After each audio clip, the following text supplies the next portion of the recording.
මේ කාර් එක මිල අධිකයි කොහොමද ඉංග්‍රීසියෙන් කියන්නේ? අපි බලමු මේ කියනකොට ඉංග්‍රීසි වලදී භාවිතා කරන්නේ this කියන වචනය. කාර් කියන වචනයට කා කියලාම භාවිතා කරනවා this car.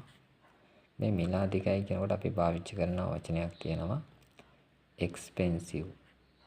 right? යම් දෙයක මිල ගොඩක් වැඩි නම් අපි ඉංග්‍රීසියෙන් කියන්නේ expensive කියලා. ඒතර මේ වාක්‍යය ඇතුලේ කිසිම ක්‍රියාපදයක් නැහැ. right? there is no verb. මේකේ ක්‍රියාපදයක් නැහැ. right? ඒතර ක්‍රියාපදයක් නැති අවස්ථාවකල උපකාරක ක්‍රියාපදයේ විදිහට අපි භාවිතා කරනවා.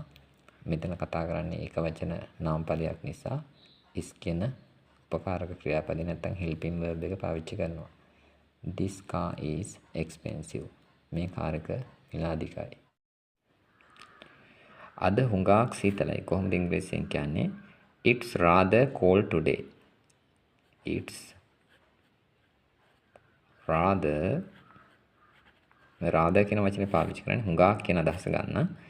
It's rather cold today. අද ගොඩාක් සීතලයි. ඉතින් මේ rather කියවම ගොඩක් මේක තේරුම් තියෙනවා. මෙතන අදහස ගත්තේවම හුඟක් කියන අදහසින් තමයි ගත්තේ. It's rather cold today. අද හුඟක් සීතලයි. ඔයා දක්ෂයි. කොහොමද ඉංග්‍රීසියෙන් ලියන්නේ? ඔයා කියනකොට අපි කියනවා you. මේ දක්ෂයි කියන්නේ clever. right? නමුත් අපි දන්නවා you clever කියලා ඉංග්‍රීසි වල වාක්‍යයක් නැහැ. ඔයා දක්ෂයි කියද්දි මෙතෙන්ට අපි දන්නවා ක්‍රියාපදයක් නැහැ. ක්‍රියාපදයක් නැති නිසා මෙන්න මෙතෙන්ට අපි භාවිතා කරනවා උපකාරක ක්‍රියාපදයක්. ඉංග්‍රීසි වල තියෙන youth එක භාවිතා කරන helping verb එක නැත්නම් උපකාරක ක්‍රියාපදයේ විදිහට අපි භාවිතා කරන්නේ are. right?